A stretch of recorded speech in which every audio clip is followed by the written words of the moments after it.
Halo guys, selamat datang di ruang podcast kita. Nah, hari ini kita akan di podcast dengan salah satu guru dari SMA 8 Semarang. Kali ini kita akan melakukan podcast dengan beliau. Boleh tahu namanya ini siapa ya? Nama saya Bulina. Ya, hari ini kita bersama Bulina. Bertanya mengenai tentang pentingnya kesehatan bagi remaja. Kesehatan apa? Kesehatan mental bagi remaja. Kesehatan mental. Ya, Bagi remaja. bagi remaja di lingkungan sekolah ini, Bu. Iya. Gimana? Menurut Ibu nih, definisi kesehatan mental anak dan remaja menurut Ibu seperti apa? Kesehatan mental anak dan remaja menurut saya itu adalah kondisi ketika mereka itu mampu berpikir, mampu merasakan dan berperilaku dengan cara yang sesuai sama usia mereka. Terus dapat mengontrol emosi, mengolah emosi mereka, dan dapat membangun hubungan yang positif serta mampu menghadapi tantangan sehari-hari sehingga mereka dapat berkembang secara optimal. Seperti itu. Nah, jadi kalau menurut Ibu nih, kesehatan mental itu penting nggak, Bu? Penting banget Mas, apalagi di zaman sekarang ini kan banyak anak-anak ini kan istilahnya zaman now ini kan generasi Z kan ya, yang apa istilahnya mereka itu gampang terdistract sama lingkungan sekitar. Jadi kalau mereka itu tidak punya apa sih penguatan atau kekuatan dari dalam diri mereka, itu mereka nanti bakal terpengaruh, gampang mudah dipengaruhi juga seperti itu. Jadi begitu penting ya, Bu? Iya. Soalnya kan banyak nih dari kita yang siswa gitu kan, terlalu misalnya stres, mengganggu kondisi pembelajaran gitu. Iya. Apalagi kalau mereka tidak bisa mengelola stresnya dengan baik ya, bakal apa sih berdampak terus nanti ke diri mereka sendiri. Kenapa kok kayak gini? Karena kalau anak zaman sekarang itu kebanyakan pengelolaan stresnya itu dialihkan ke hal-hal yang kurang baik karena kurang mendapatkan pasti kayak motivasi atau mungkin dukungan dari lingkungan sekitar dia, terutama dari keluarganya. Jadi ini kan guru dari sini. Ya. Tantangan apa yang Ibu jumpai siswa yang tentunya ini dan buat misalnya Tantangannya seperti ini, mereka terkadang tidak bisa mengelola emosi mereka. Misal, gampang banget apa sih ya istilahnya baper. Misalnya seperti ini, kita bercanda, tapi niatnya yang ngajak bercanda itu bercanda, tapi yang diajak bercanda itu menerimanya itu mungkin sebuah apa sih ejekan atau hinaan bagi dirinya. Nah, kan sering banget tuh kayak gitu. Ya, kayak gitulah salah satu contohnya. Berarti kalau di SMA ini sering loh orang siswa yang gitu. Iya. Dan kebanyakan yang baperan itu setelah diulik biasanya dia lagi ada masalah, terutama mungkin dengan lingkungan pertemanannya dia atau mungkin di keluarganya dia. Cuman so far ini sih bisa teratasi dengan baik dia, sehingga itu juga ya sudah akhirnya menyadari bahwa perbuatan dia itu nggak baik, akhirnya dia mau berubah menjadi lebih baik. Jadi juga konsultasi lah sama guru kan? Iya, awalnya tuh laporan dari temennya biasanya, Bu si ini begini loh Bu, di kelas gini. Nah kita memantau dulu bener nggak, kalau bener kita pendekatan baru kita nanti konsultasi. Soalnya kalau langsung di gitu kadang dia defend aku nggak kayak gitu. Makanya harus step by stepnya harus pendekatannya harus pas itu, dia juga tidak merasa dihakimi, dia merasa dingertiin, jadi dia mau terbuka dengan kita seperti itu. Gitu ya, Bu? Iya dong. Nah, nih kan ada yang kena itu yang kena gangguan mental itu bagaimana itu mengetahui dia itu sedang Ya itu tadi Mas, dari perilakunya dia, dari perilaku dia keseharian, misal gampang emosional atau mungkin dia tidak fokus dengan pelajaran, nilainya menurun atau gimana. Saya itu biasanya ada nggak sebutnya kan tadi bu cerita nih yang bilang gitu. Itu juga banyak yang di sini. Kalau misal teman itu bilang bu, masa anak ini. Iya, selain dari temennya yang kan sekelas langsung kan mesti tetap mengamati kan perubahan perilaku si anak itu, atau enggak pas kita masuk kelas atau mungkin kita sedang bersosialisasi dengan dia, kelihatan kok. Ya, kelihatan. Gimana? Apa ya, kayak beda gitu. Kayak beda dari gesturnya, dari sikapnya, perilakunya itu kelihatan. Ada kurang semangat. Kurang semangat, diem, kayak mikir berat banget itu loh. Macam-macam sih. Kadang ya ada over juga, over dalam artian nggak lucu ketawa, dari gitu loh guys. Betul. Berarti banyak itu muka tuh kalau selama ini. Iya. Dia nggak banyak banget, cuman dari tanda-tandanya kurang lebihnya bisa seperti itu. Nah, gitu. Makanya kita sebagai membedakan juga apa ya, harus lebih memberikan perhatian atau mungkin motivasi ke mereka supaya mereka tidak merasa sendiri, bahwa mungkin setidaknya kita memberikan rasa nyaman ke mereka bahwa kalau ke sekolah nanti ketemu dirinya, nanti ketemu anak, nanti ketemu siapa gitu. Jika mereka tidak merasakan kenyamanan di rumah, kita pengennya mereka nyaman ke sekolah dengan kita, atau guru yang mereka bikin nyaman. Saya terbuka gitu. Ya. Makasih kali banyakin sesuai udah terbuka gitu.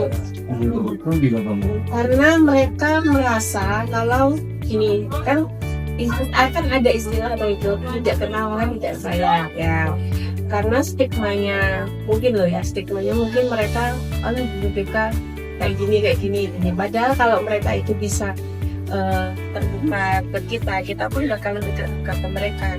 Kenapa saya bisa ngomong kayak gini? Karena sudah banyak anak-anak yang tanpa kita minta pun mereka mau datang kemari, awalnya sekedar hello, bahkan ada yang sampai japri chat kayak gitu kan Mas, ini memberikan info ke kita atau mungkin sharing atau mungkin juga saya begini udah ada ada yang terbuka. Udah lebih banyak yang terbuka daripada yang tidak. Iya, alhamdulillah. Kalau di sini alhamdulillah. Iya, betul.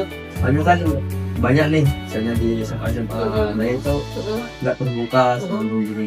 Iya, karena gini Mas, sebenarnya untuk menghadapi anak SMA itu kalau untuk saya pribadi loh ya, itu gini, kalau bahasa Jawanya ini kita harus bisa jadi buruan dalam artian buruan yang positif ya.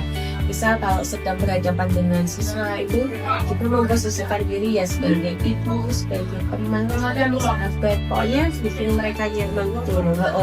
Nanti dengan mereka sudah merasakan nyaman itu, mereka bakal itu sendiri mendekat sendiri ke kita ya, sebagai orang positif nih. Pokoknya itu gimana kita aja itu bikin mereka nyaman, tenang gitu loh. Kalau bisa seperti itu, insya Allah nanti dengan sendirinya tuh tanpa kita minta pun bakal betul.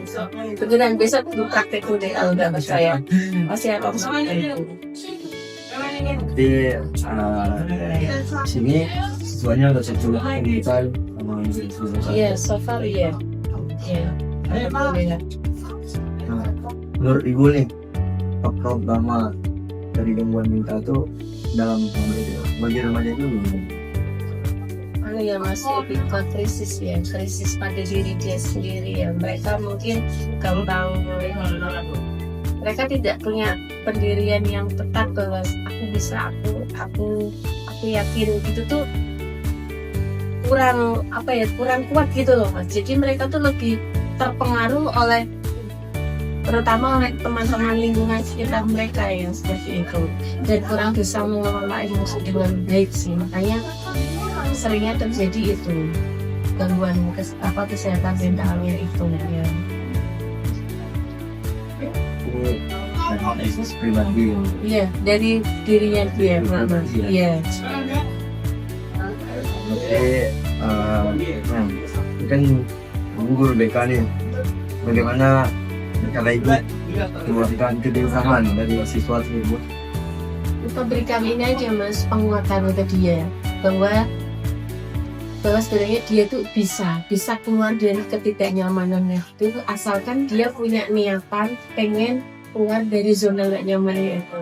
Karena memang untuk keluar dari zona tidak nyaman itu kan banyak faktor yang ganduli dia gitu loh. Nah, tinggal dia kuat diganduli atau dia kuat mau mentas dari itu loh. Nah, seperti itu. Jadi kita berikan penguatan bahwa kamu bisa dan kamu tidak sendiri.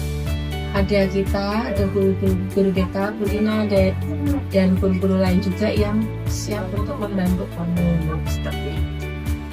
Kalau sudah sampai akut, kita memotivasi seperti itu masih belum bisa teratasi ya kita referral ke yang lebih ahli, misal ke psikolog langsung seperti itu.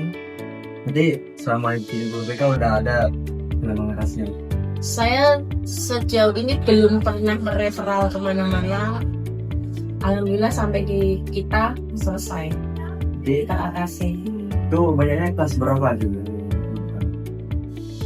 Kelas 12. Biasanya itu dari ini awal-awal kelas 10 Mas. Kan itu perubahan dari SMP ke SMA tuh. Mereka kan masih kayak yang mencari jati diri dan penyesuaian diri di lingkungan yang baru seperti itu.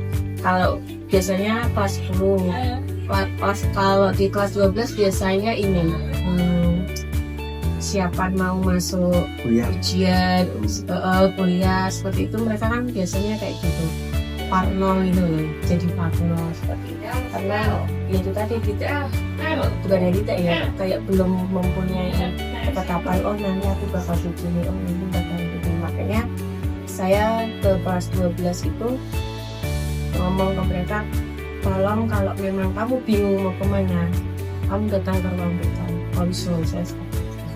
Dan alhamdulillah sampai bisa gitu. Nah, ini kan Bu, awalnya problem kamu jadi kelas 12 ya kayak dan misalnya dia ikut ini gagal nih, tapi mereka itu nggak semangat lagi Bu untuk belajar SNMP. Itu kan ada tuh sebagian orang. Kalau di sini alhamdulillah enggak Mas, malah mereka tuh malah ada planning seperti ini. Bulina, nanti kalau misal aku masuk ke eligible, aku mau mundur aja deh. Loh kenapa? Saya mau fokus langsung aja ke UTBK karena saya pengen kesini di sini. Nah banyak yang kayak gitu. Misal terus kemarin tuh contohnya abis TKA. Nah abis TKA kan mereka tuh mapel kimia fisika kalau nggak salah. Mereka tuh kayak yang udah tahu diri gitu loh. Susah banget. Ya udah deh Bulina, saya persiapan ini aja, UTBK aja yang kayak gitu. Oh ya udah. Gitu. Iya. Ada nggak sih Bu yang nemuin siswa gitu? Nggak lulus SNMP nih. Dia tuh fokus ke SNMP, nilai, itu ada nggak? Nah, ketika 12 dia tuh nggak lulus, tapi nggak mau lagi kan? Nggak ada karena saya mindset mereka seperti ini. SNMP itu bejo-bejan, itu ujian berhadiah untuk kalian. Iya, keterima syukur enggak pun enggak masalah, masih ada banyak jalur lain. Saya selalu mindset mereka seperti itu. Jadi mereka ya sudah prepare gitu loh. Misal prepare-nya step by step Mas. Ini jadi panjang kan ceritanya itu. Prepare-nya step by step, makanya ini mereka kalau step pertama nggak bisa lolos ya udah. Mereka tahu harus lanjut ke step selanjutnya. Jadi nggak sampai yang stres itu. Sampai tidak ada yang stres. Terus walaupun stres juga nggak yang lama-lama banget. Stresnya pun stres yang kayak stres abu-abu gitu loh. Nggak yang benar secara siklis gitu murung, nggak Semua yang paling ya udah nggak lolos sehari 2 hari habis itu mereka normal. Mm-mm. Karena kan kebanyakan nih Mm. memang juga ada yang gitu Bu. Ya? Iya kalau di luar. Kalau di sini enggak ya mas, karena memang dari awal kita mindset, kita apa sih memberikan penguatan ke mereka gitu bahwa SNMPTN itu bukan hidup dan matimu, bukan berarti kamu nggak lolos kamu nggak bisa ngapa-ngapain. Saya bilang itu kan mereka jalur lain masih banyak, perjuangan di jalur lain. Siapa tahu rezekimu di jalur lain, ya saya bilang gitu. Gitu. Iya. Kalau yang nggak terima, misalnya kan dia mau ke yang negeri kan Bu. Tapi nggak terima itu nggak ada Bu. Banyak? Banyak. Itu bikin ini nggak mentalnya. Enggak, dia itu tadi kan udah diberi penguatan di awal, jadi mereka santai aja. Ada malah saya ngomong kalau memang nggak keterima di mana negeri ya udah swasta kan juga banyak, swasta yang bagus juga banyak sekolah itu. Wong aslinya itu sekolah negeri sama swasta sama aja, sama-sama bayar. Saya bilang gitu. Kamu mau kuliah dimanapun sebagus apapun itu tergantung kamunya, bukan tergantung kamu lulusan mana. Saya bilang gitu. Kamu lulusan UI pun kalau kamu nggak bisa ngapa-ngapain juga percuma. Mending kamu dari lulusan biasa tapi kompetensimu bagus, kamu bisa bersaing dengan yang lain. Saya bilang gitu. Tergantung penguatannya. Penguatan diri masing-masing. Nanti kalau di SMA ini nggak banyak kan penguatan siswa yang itu. Gimana? Ya apa namanya? Stres karena nggak lolos enggak. Bahkan bisa dibilang 10% tuh nggak ada. Karena itu mereka sudah tahu harus gimana kalau nggak lolos. Tapi mentalnya tetap aman. Aman jaya. Aman jaya. Terakhir nih Bu. Iya. Nah, motivasi apa yang Ibu berikan untuk siswa yang baru mental? Motivasinya kamu tidak sendiri, di luar pun banyak yang mengalami hal seperti yang kamu rasakan. Sejauh kamu bisa menyadari dan mau berubah, insya Allah kamu bakalan kuat, bakalan sehat Itu ya Bu. secara mental. Nah, udah di penghujung nih Bu. Yes. Jadi terima kasih ya Bu udah mau sering-sering nih Iya. tentang kesehatan mental remaja nih. Sama-sama. Nah jadi guys kita ada di tahap akhir nih, udah di penghujung podcast kita pada hari ini. Nah saya mohon maaf jika ada kesalahan dan kurang gitu. Dan terima kasih banyak kepada Bu Lina yang Sama-sama. Semoga sukses. ya amin. Nah, jadi cukup. Assalamualaikum warahmatullahi wabarakatuh. Waalaikumsalam warahmatullahi wabarakatuh.